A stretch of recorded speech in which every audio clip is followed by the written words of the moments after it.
എങ്ങനെയാ ഇവരെ പരിചയമുള്ളത്? ഞാൻ ഈ ഉപജില്ലയുടെ വിദ്യാഭ്യാസ ഓഫീസറാണ്. എൻ്റെ മങ്കട ഉപജില്ലയിലെ ഒരു വിദ്യാലയമാണ്. ഇവിടെ സ്കൂൾ 1-2 തവണ സന്ദർശിച്ചിട്ടുണ്ട്, മോണിറ്ററിങ് നടത്താനൊക്കെ. അപ്പോൾ HMO-ആയിട്ടൊക്കെ വളരെ നല്ല ബന്ധമാണ്. വളരെ ഷോക്കിംഗ് ആയിട്ടുള്ളൊരു വല്ലാത്തൊരു അവസ്ഥയാണ് അറിഞ്ഞത് മുതൽ അല്ലേ? നമുക്ക് പലർക്കും ഈ ഒരു മരണം യാഥാർത്ഥ്യം ഉൾക്കൊള്ളാൻ കഴിയുന്ന മാനസികാവസ്ഥയിലല്ല എന്നുള്ളതാണ് ഏറ്റവും ദുഃഖകരമായ ഒരു കാര്യം. കാരണം ഇത്രയും പ്രിയപ്പെട്ടവർ ഈ നാട്ടുകാർക്ക് പ്രത്യേകിച്ച് അവരെ കൂടുതലൊന്നും അവരെ പറ്റി പറയേണ്ടത്, എല്ലാവരും കണ്ടുപരിചയമുള്ളവരൊക്കെ തന്നെ. ഞങ്ങളൊക്കെ ഈ പ്രദേശത്തുള്ളവരല്ലേ, എല്ലാവരും പരിചയമുള്ളവരുള്ള നാട്ടുകാരാണ് കൂടുതലും. ഈ പാങ്ങ്, പള്ളിപ്പറമ്പ് ചുറ്റുഭാഗത്തുള്ളവരാണ് എല്ലാവരും.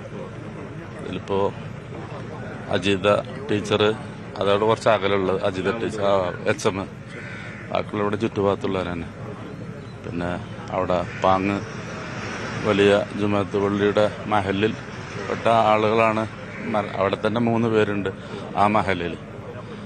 സാജിദ, ഷക്കീല, റംല ഒക്കെ പറയുന്ന ടീച്ചർമാർ ഒക്കെ.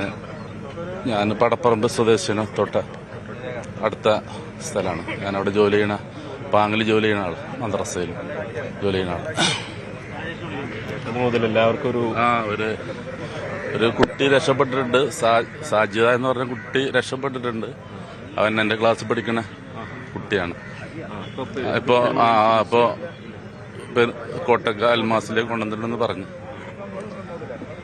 പിന്നെ അവിടുത്തെ പ്രധാന ഉസ്താദ് ഷംസുദ്ദീൻ ഉസ്താദിന്റെ ഒരു പെങ്ങളാണ് ഈ റംല ടീച്ചർ എന്ന് പറയുന്ന ആൾ. ഷക്കീല എൻ്റെ കുടുംബത്തിൽപ്പെട്ട, വിളഞ്ഞപ്പല കുടുംബത്തിൽപ്പെട്ട ഒരു ടീച്ചർ വേറെ സ്കൂളിലാണ്. അതെ, അവിടുത്തെ അടുത്ത ഒരു UP സ്കൂള്.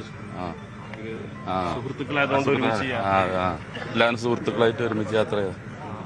എങ്ങനെയായാലും കനത്ത നഷ്ടമാണ്, വിഷമാണ് എല്ലാവർക്കും. റബ്ബ് സർവശക്തൻ ക്ഷമ നൽകട്ടെ കുടുംബങ്ങൾക്ക് പ്രാർത്ഥിക്കാം. വലിയ ദുഃഖമാണ് നമുക്കെല്ലാം പങ്കുവെക്കാനുള്ളത്. അവരുടെ ഓർമ്മകൾ